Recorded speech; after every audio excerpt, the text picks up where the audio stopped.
On my wedding day, my sister threw champagne in my face, smashed my cake, and shouted across the room, "This is what you get for acting like you're better."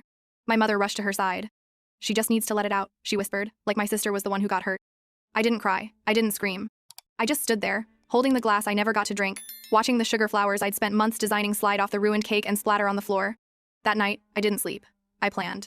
And by the next morning, I'd revoked the tuition payment, froze the lease I'd co-signed for her, and set off a chain reaction no one in my family saw coming. You think weddings are about love. Mine was about finally drawing the line and daring someone to cross it. I never planned on being the successful one. It just sort of happened. While Amber was skipping class and changing majors every semester, I was clocking 70-hour weeks trying to get my biotech startup off the ground. I lived in a studio the size of a walk-in closet and ate cup noodles for 2 years straight. I said no to vacations, missed birthdays, and learned how to charm investors who called me sweetheart while doubting my projections.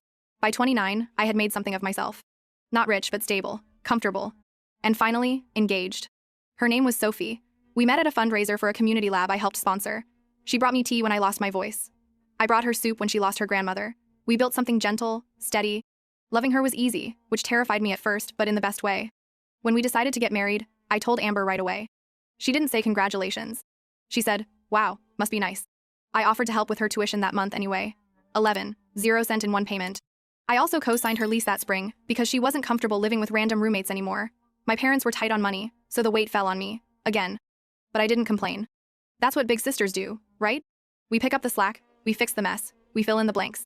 Only this time, something felt off. Amber hadn't thanked me. Not for the money, not for the lease, not even for the job connection I sent her that she ghosted after one interview. She was distant during calls, snappy during texts. When I told her about the dress I picked for the wedding, she replied, "Just don't make it one of those all-lace, I'm so pure things, kinda cringe." Still, I brushed it off. Because family. Because we were finally in a good place. Because this wedding was about joy, and I wasn't going to let old patterns cloud it. The week of the ceremony, she texted, "What time should I show up?" Not, "Can I help?" Not, "Do you need anything?" Just a one-line text like she was RSVPing to a work happy hour. I remember showing it to Sophie. She shrugged and said, "Let her be who she is. It's your day, not hers." If only I had listened more closely to the second part. Because Amber had already decided, if it couldn't be her day, then it wouldn't be mine either.